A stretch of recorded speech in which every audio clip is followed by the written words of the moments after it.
ஒரு மனிதன் வந்து ஒரு கவலையோ ஒரு துக்கமோ இல்லை என்ன பண்ணணும் அப்படிங்கிறது எல்லாமே பார்த்திங்கன்னா லங்ஸு தான் நம்ம நமக்கு தீர்மானிக்குது. அதோட ஆற்றல் ஆக்சிஜன் வந்து மேலே எழும்பி மறுபடியும் நுரையீரலுக்கு வர்ற வரைக்கும் அந்த நுரையீரலும் நல்லா எனர்ஜியாக இருக்கணும். அப்போ தான் அந்த காற்றை நல்லா ரிசீவ் பண்ண முடியும். அந்த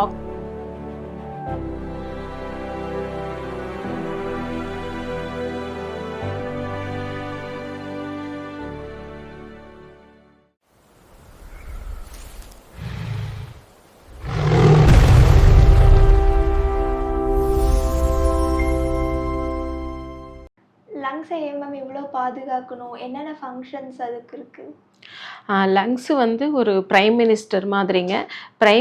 மினிஸ்டர் எப்படி வந்து எல்லா எல்லா டிஸ்ட்ரிக்கையும் எப்படி அவர் கையில் வச்சு எல்லாமே என்ன பண்ணணும் ஏது பண்ணணும் எப்படி அவர் நடத்துவாரோ அதே மாதிரி லங்ஸு வந்து ஒரு மனிதனுடைய உணர்வுகளோட தொடர்பு கொண்டதுங்க. ஒரு மனிதன் வந்து ஒரு கவலையோ ஒரு துக்கமோ இல்லை என்ன பண்ணணும் அப்படிங்கிறது எல்லாமே பார்த்திங்கன்னா லங்ஸு தான் நமக்கு தீர்மானிக்குது. அதோட ஆற்றல் ஒரு மனிதனுடைய ஆற்றலை வந்து எல்லா பக்கமும் கொண்டு போகிறது வந்து லங்ஸ். ஏன்னா அந்த மூச்சுக்காற்று மூலயமா தானே நம்ம வாழ்கிறோம். ஸோ அந்த மூச்சுக்காற்று வந்து நமக்கு லங்ஸு மூக்கு வழியாக நுரையீரலுக்கு போகுது இல்லைங்களா, அந்த லங்ஸு தான் எல்லா பக்கமும் அந்த காற்றை உள்ளே அனுப்பிச்சுட்டு ஆக்சிஜன் வந்து ஆக்சிஜன் நல்லா ஆக்சிஜன் கிடைச்சி கார்பன் டை ஆக்சைடு வெளியே அனுப்புகிற வரைக்கும் லங்ஸு தான் வேலை செய்யுது. ஸோ அந்த லங்ஸு வந்து நமக்கு ஒரு பிரைம் மினிஸ்டர் மாதிரி. ஸோ அதை வந்து நம்ம ரொம்ப பாதுகாப்பாக வைக்கணும். ஏன்னா நம்ம பொதுவாக வந்து லங்ஸை பற்றி யாருமே யோசிக்கிறது இல்லை. மூச்சு நல்லா இருக்கிறவங்க தான் நீண்ட நாள் ஆரோக்கியமாக வாழ்வாங்க அப்படின்னு சொல்லுவாங்க. ஸோ அதனால் மூச்சு மேலே நம்ம எப்பவுமே கவனம் வைக்கணும்.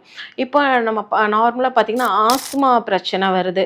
இப்போ ஆஸ்துமாங்கிறது உடனடியாக யாருக்கும் வராது. எப்படின்னா அது நீண்ட நாளாக ஒரு ஃப்ளம் அப்படிங்கிறது எப்படி உருவாகும்னா நம்ம சாப்பிட்ற சாப்பாட்டில் இருக்குது டைஜஷன் சரியாக ஆகாமல் உள்ளுக்குள்ளேயே அந்த கழிவுகள் சேர்ந்து அது சளியாக தேக்கம் அடைஞ்சு அந்த சளி வந்து அப்படியே தேங்கி நிற்கும். ஸோ தேங்கி நிற்கும் போது அது ஃப்ளம் மாதிரி உருவாகும். டிசிஎம் முறைப்படி அந்த ஃப்ளம்முங்கிறது அது ஒரு சளி மியூக்கஸ்ங்கிறது நம்ம நெஞ்சில் தொண்டைக்கிட்ட கட்டின மாதிரி இருக்கும், சளி மாதிரி இருக்கும் இல்லைங்களா. இது வந்து எப்படின்னா நம்ம உணவு டைஜஷன் சரியாக ஆகாதப்போ அந்த தேக்கம் தான் சளியாக மாறுங்க. ஸோ அதனால தான் வயிறு வந்து நமக்கு ரொம்ப முக்கியம் அப்படின்னு நம்ம சொல்கிறோம். ஸ்ப்ளீன் நல்லா இருக்கணுங்க.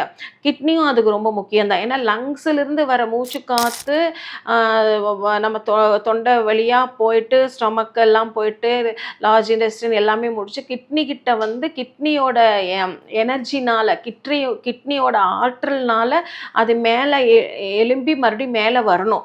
மேலே அப்போ வந்தால் தான் அதை ரிசீவ் பண்ணணும். லங்ஸும் அதை ரிசீவ் பண்ணணும். அந்த மேலேருந்து கிட்னி கிட்ட போன ஆக்சிஜன் வந்து மேலே எழும்பி மறுபடியும் நுரையீரலுக்கு வர்ற வரைக்கும் அந்த நுரையீரலும் நல்லா எனர்ஜியாக இருக்கணும். அப்போ தான் அந்த காற்றை நல்லா ரிசீவ் பண்ண முடியும். அந்த ஆக்சிஜன் நல்லா கிடைச்சி அந்த ரொட்டேஷன் ஆகிட்டே இருக்கணும் பாடிக்குள்ளார. அது பட் ஸ்ப்ளீன் வந்து நமக்கு வந்து ஒரு ஆற்றலை வந்து கொடுக்கறது வந்து ஸ்ப்ளீன். அந்த ஸ்ப்ளீனில் வந்து நம்ம உணவோட கழிவு நம்ம அதுக்கு தான் டெய்லியுமே பார்த்திங்கன்னா மோஷன் வந்து ஃப்ரீயாக போகணும், கழிவுகள் வந்து உடம்புல தேங்க விடக்கூடாது அப்படின்னு சொல்கிறோம். ஸோ ஸ்ப்ளீன் ரொம்ப முக்கியமாக நல்லா இருந்தால் மட்டும்தான் லங்ஸு நல்லாயிருக்கும். நம்ம என்னதான் மூச்சுக்காற்று அப்படின்னு மட்டும் நம்ம யோசிக்கக்கூடாது.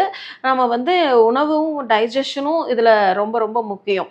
இப்போது நம்ம பார்த்திங்கன்னா அந்த ஆஸ்துமா அப்படிங்கிறது பார்த்திங்கன்னா இந்த கிளைமேட்லலாம் பார்த்திங்கன்னா ரொம்ப சளி பிடிக்குது.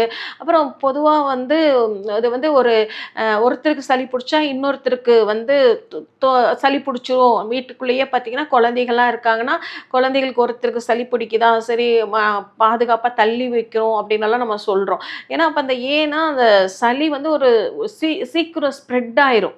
அந்த காஃப் ஆகட்டும். ஏன்னா இந்த லங்ஸ் வந்து ஒரு மென்மையான உறுப்புன்னு சொன்னேன் இல்லைங்களா. ஸோ அது மாதிரி இந்த சளியோ ஆகட்டும் தொற்று வந்து சீக்கிரமாக பரவிடும். வைரஸு அதெல்லாமே வந்து பாக்டீரியா அது எல்லாமே சீக்கிரம் பரவி இன்னொருத்தருக்கு இன்ஃபெக்ஷன் ஆயிரும். அதனால தான் இந்த சளி பிரச்சனைகள் இந்த எல்லாமே நம்ம வந்து ரொம்ப பாதுகாப்பாக நமக்கு இம்யூனிட்டி சிஸ்டம் வந்து நம்ம பாடியில் நல்லா வேலை செய்யணும். அதுக்கு தான் நம்ம உணவுகளுமே வந்து பார்த்திங்கன்னா நல்லா வந்து இந்த காரமான உணவு இஞ்சி பூண்டு அதுக்கப்புறம் பார்த்திங்கனாக்கா குருமிளகு இந்த மாதிரி மஞ்சள் இந்த மாதிரி உணவுகளை வந்து நம்ம உடம்புல நல்லா சேர்த்திக்கணும்.